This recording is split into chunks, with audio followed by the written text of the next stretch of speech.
மரணமிலா பெருவாழ்வு நூலிலிருந்து அனந்த தேவர்கள் தேவைகள் சரிதம் பார்த்து வரோம். இன்னைக்கு நம்ம பார்க்க போறவர் மெய்வழி குபேர அனந்தர். இவங்களுடைய பூர்வாசிரம பெயர் சுந்தரம் பிள்ளை. ராமநாதபுரம் மாவட்டத்தை சேர்ந்த திருப்பாச்சக்தி மிராசுதாரர். மெய்வழி குபேர அனந்தர் சிவகங்கையில் ஆண்டவர்கள் ஊர்வலமாக பவனி வந்து அரண்மனையில் கம்பீரமாக வீட்டு இருந்து எவருமே கேட்டறியாத ஞானமலை பொழிந்தார்கள் என்று என் நண்பர் கவின்முடி அனந்தர், அதாவது மெய்வழி சுந்தர அனந்தர் அவர்களுடைய அண்ணன் கவின்முடி அனந்தர் மூலமாக முதலில் கேள்விப்பட்டேன். அதிலிருந்து அவர்களை தரிசிக்க ஆசை கொண்டேன். 1932 வருடம் ஜூலையில் சிஷ்ய குலாங்களுடன் மெய்வழி தலைக்கலா அனந்தரின் அழைப்பிற்கு இணங்கி திருப்பாச்சேத்தி எழுந்தொருளினார்கள். அங்குதான் ஆண்டவர்களை முதலில் தரிசித்தேன். அப்போதே என்னை அங்கத்தினனாக ஏற்றுக்கொள்ள விண்ணப்பித்தேன். பெரும் கருணை கொண்டு என்னை ஏற்றுக்கொண்டார்கள். 3 நாள் அங்கு தங்கி பிறகு ராஜகம்பீரம் சென்றார்கள். 2 நாளைக்கு ஒரு முறை தவறாமல் திருப்பாச்சேத்தியிலிருந்து ராஜகம்பீரம் சென்று ஆண்டவர்களின் திருவாய்மொழிகளை கேட்டு வருவேன். ஒவ்வொரு சமயம் திருப்பத்தூர் சென்றிருப்பார்கள். அங்கும் சென்று தரிசிப்பேன். இப்படி 6 மாதங்கள் சென்றன. 7வது மாதம் அவர்களிடம் உபதேசம் அவசியம் பெற்றுக்கொள்ள வேண்டும் என்று எண்ணி ராஜகம்பீரம் சென்றேன். அவர்கள் அங்கு இல்லாததால் திருப்பத்தூர் சென்றேன். அங்கு ஒரு வீட்டின் மேல் மாடியில் அமர்ந்து 2 முஸ்லிம் நண்பர்களுடன் பேசிக் கொண்டிருந்தார்கள். தரிசனை செய்து பிரசாதம் பெற்ற பின் எனக்கு உபதேசம் செய்தருள வேண்டும் என்று பிரார்த்தித்தேன். அதற்கு பதில் சொல்லாமல் 15 நிமிடம் மௌனமாக இருந்தார்கள். அவர்களுக்கு இஷ்டமில்லை போல் இருக்கிறது.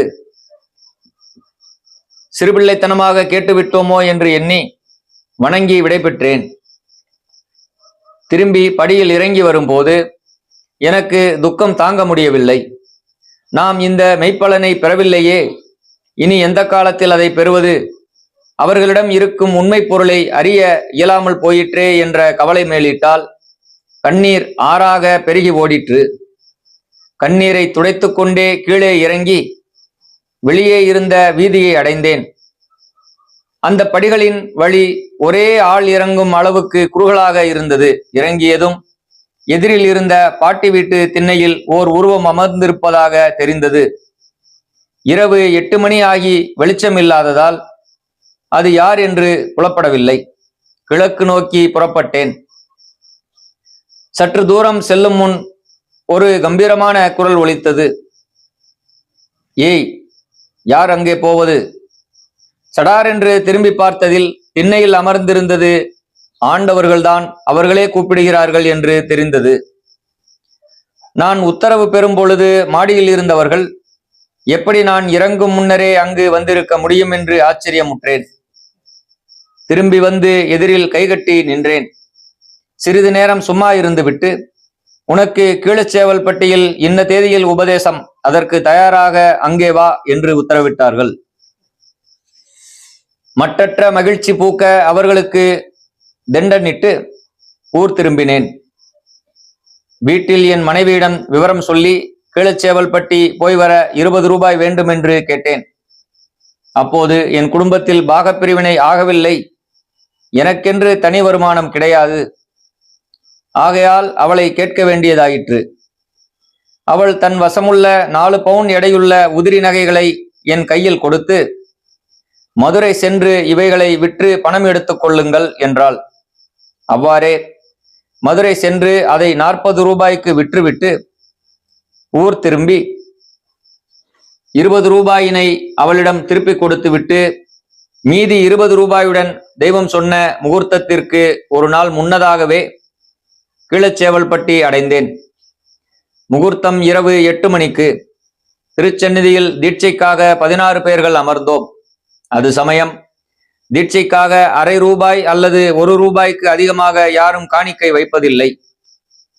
நான் மட்டும் 16 வெள்ளி ரூபாய்களை அடுக்கி காணிக்கையாக வைத்தேன். நீ மட்டும் ஏன் அதிகமாக காணிக்கை வைக்கிறாய் என்று என்னை கேட்டார்கள். தெய்வமே, நான் என்றும் 16ஆக வாழ வரம் தர வேண்டும். இதற்கு அடையாளமாகவே 16 ரூபாய் வைத்தேன் என்றேன். புன்னகையுடன் ஏற்றுக்கொண்டார்கள். அன்றிரவு முறைப்படி உபதேச கட்டங்கள் நடந்தேறின. அதில் முதலாவதாக தேறியவன் நான்தான். நான் சிறுபிள்ளைத்தனமாக அறியாமையினால் நடந்தும் அதை ஒரு சிறிதும் பொருட்படுத்தாது என்னையும் ஒரு பொருளாக மதித்து ஆட்கொண்ட இவர்களே உலக இரட்சகர், கர்த்தாதி கர்த்தர், பெரும் கருணையாளர் என்பதை நன்குணர்ந்து கடைசி வரைக்கும் சத்திய பாதையில் வைராக்கியமாக இருக்க வேண்டும் என்று உறுதி கொண்டேன். மதுரை பொன்னரங்க தேவாலயத்தில் நிர்வாக சபையின் 24 மூப்பர்மார்களில் நானும் ஒருவனாக நியமிக்கப் பெற்றேன். இன்று வரை அவர்கள் அளித்த அந்த சத்திய பிடியை விடாப்பிடியாக அடியேன் பற்றி வருகிறேன். திருப்பாச்சேத்தியில் 1933 மெய்வழிச் சபையை ரிஜிஸ்டர் செய்தது என் இல்லத்திலேயேதான். அப்போது முதலாக அங்கத்தினர்களுக்கு நம்பரும் கொடுக்கப்பெற்றது. 1/10/1934 அன்று திருப்பாச்சேத்திக்கு வடக்கில் 1 மைல் தூரத்தில் ஒரு ஆள் கொலை செய்யப்பட்டான். அவனுக்கு எங்கள் குடும்பம் விரோதமாக இருந்ததால் என் மூத்த சகோதரர் ஒருவர், நான், என் மாமன் ஆகிய அனைவர் மீதும் கிரிமினல் கேஸ் தொடரப்பெற்றது. உண்மையில் நாங்கள் நிரபராதிகள். ஆனாலும் குடும்ப விரோதத்தின் காரணமாக பொய் சாட்சி சொல்ல தண்டனை அடைந்தோம். முதலில் கீழ்கோர்ட்டிலிருந்து செஷன்ஸ் விசாரணைக்கு கேஸ் அனுப்பப்பெற்றது. நீதிபதி விசாரணை முடிவில் முதலாவது எதிரியான என் அண்ணனுக்கு தூக்கு தண்டனையும் 3-4 எதிரிகளுக்கு ஆயுள் தண்டனையும் விதித்தார். என்னுடன் சேர்த்து 7 7 வருட கடுங்காவல் தண்டனையும் விதித்தார். எங்களை அரெஸ்ட் செய்து திருச்சி ஜெயிலில் காவலில் வைத்தனர். சென்னையில் நியூஜன் கிராண்ட் என்ற பிரபல வெள்ளைக்கார வக்கீல் மூலமாக 20 தினங்கள் எங்களை ஜாமீனில் விடுதலை செய்தனர். தண்டனை அளித்த 2ஆம் நாள் இந்த கொலைக்கேஸ் விபரம் பத்திரிகைகளில் வெளியாயிற்று. திருப்புத்தூரில் தெய்வம் அவர்கள் பேப்பரில் இந்த செய்தியை கண்டதும் அப்போதைய பிரசிடென்ட் மாவண்ணாவை கூப்பிட்டு, ஏய், இந்த கேஸில் சம்பந்தப்பட்ட திருப்பாச்சேத்தி சுந்தரம் நம்முடைய பிள்ளையா அல்லது வேறு ஆளா என்று கேட்க, அவர், ஆம், நம்மால்தான் தண்டனைக்குட்பட்ட சுந்தரம், நம் சபையில் சேர்ந்தவர்தான் என்று பதிலளித்தார். அதை கேட்டதும் தெய்வம் அவர்கள் திடுக்குற்று, அப்படியா, அவன் ஜெயிலில் இருந்தாலும் அவனை சந்தித்து அவன் சந்தோஷமாக துக்கமின்றி இருக்க உற்சாகப்படுத்தி வருவோம், உடனே கிளம்பு என்று ஆத்திரத்துடன் துரிதப்படுத்தினார்கள். அதற்கு காரியதரிசி, நம் பிள்ளையாதலால் குற்றம் செய்திருக்க மாட்டான், நிச்சயம் தண்டனை அடைய மாட்டான், சற்று பொறுத்தால் நல்லது என்று சொல்லவே, சரி, அப்படியே பார்ப்போம் என்றார்கள். ஜாமீனில் வெளியே வந்தவுடன் தெய்வம் அவர்களை தரிசிக்க ராஜகம்பீரம் விரைந்தேன். அங்கு அவர்கள் இல்லை என்பதை அறிந்து அங்கிருந்து திருப்புத்தூர் சென்றேன். தெய்வத்தை தரிசித்தவுடன் என்னை நோக்கி, ஏய், உனக்கு பேப்பரில் வந்த கிரிமினல் கேஸில் சம்பந்தம் உண்டா என்று கேட்டார்கள். ஆமாம் தெய்வமே, என்னை வேணுமென்று சம்பந்தப்படுத்தியதால் தண்டனையும் அடைந்தேன். இப்போது ஜாமீனில் வெளியே வந்திருக்கிறேன் என்று பதில் சொன்னேன். ஏன் அதன் விபரம் முன்னமேயே எம்மிடம் சொல்லவில்லை என்று கோபித்தார்கள். என் கஷ்டங்களை எடுத்து கூறி தங்களுக்கு உபத்திரவம் கொடுக்க நான் சபையில் சேரவில்லை. தெய்வத்திற்கு அனாவசியமாக தொல்லை கொடுக்க கூடாது என்றே சொல்லவில்லை. மன்னிக்க வேண்டும் என்று வேண்டினேன். அதற்கு அவர்கள், அட பைத்தியக்காரா, உன் மகிழ்ச்சியில் பாதி எனக்கு, உன் வருத்தத்திலும் நான் பகிர்ந்து கொள்வேன். நீ எமக்கு முன்கூட்டியே சொல்லாததால் விபரீதம் விளைந்து விட்டதே என்று கண்டித்து, பிறகு என்னை மடியை பிடி என்று 2 திருக்கரங்களாலும் என் மடி நிறைய பழம் பிரசாதம் அள்ளி கொடுத்து, இதை சாப்பிடு என்றார்கள். அவ்வளவையும் உட்கொண்டேன். பிறகு இடதுபுறம் அமர்ந்திருந்த பிள்ளையை நோக்கி, இப்போது இந்த கேஸ் இங்கு விசாரிக்கப்படும். அதில் நீ பப்ளிக் ப்ராசிக்யூட்டராக உன்னை நினைத்து தண்டனைக்குரிய வாசகங்களை பேசி வாதாடு என்றார்கள். வலதுபுறம் அமர்ந்திருந்த பிள்ளையிடம், நீ சுந்தரத்திற்கு வக்கீலாக இருந்து அவன் சார்பாக பேசு. நான் உங்கள் மத்தியில் நீதிபதியாக அமர்ந்து சுந்தரமும் அவன் கூட்டாளிகளும் விடுதலை அடைய உத்தரவிடப் போகிறேன் என்றார்கள். இருவருமே தெய்வம் அவர்கள் சொல்லியபடி வாதிட்டனர். பிராசிக்யூட்டராக நடித்தவர், இவர் குற்றவாளியாதலால் தண்டனை அடைவதே நியாயம் என்றார். வக்கீலாக நடித்தவர், குற்றம் சிறிதும் நிரூபிக்கப்படவில்லை, ஆகையால் இவர் நிரபராதியே என்று வாதாடினார். தெய்வம் அவர்கள் மத்தியில் நீதிபதியாக அமர்ந்திருந்தது. சுந்தரத்திற்காக அவ்வளவு பேரும் விடுதலை என்று தீர்ப்பு அளித்தார்கள். அதன் பின் என்னிடம் இவ்வாறு யோசனை கூறினார்கள். இந்த கேஸ் பொய் என்று நிரூபிக்கும்படியாக கேஸ்கட்டிலிருந்து ஒரு பாயிண்டை எடு. உன்னை வெட்டினவன் என்று கூறியவனின் சாட்சியத்தில் இருக்கும் தப்புகளை ஆய்ந்து எடுத்தால் மற்றொரு பாயிண்ட் கிடைக்கும். இந்த 2 பிழைகளையும் உன்னுடைய வக்கீலிடம் விளக்கு. அவர் கோர்ட்டாரிடம் இதை விளக்கிச் சொல்கிறாரா என்பதையும் கவனி. நாம் ஜட்ஜின் பேனாமுனையிலிருந்து உன்னை விடுதலை செய்ய உத்தரவு எழுதுவோம். அவன் நாவின் நுனியிலிருந்து நீ நிரபராதி என்று தீர்ப்பளிக்க நாம் அதிலிருந்து பேசுவோம். இதை மறந்து விடாதே.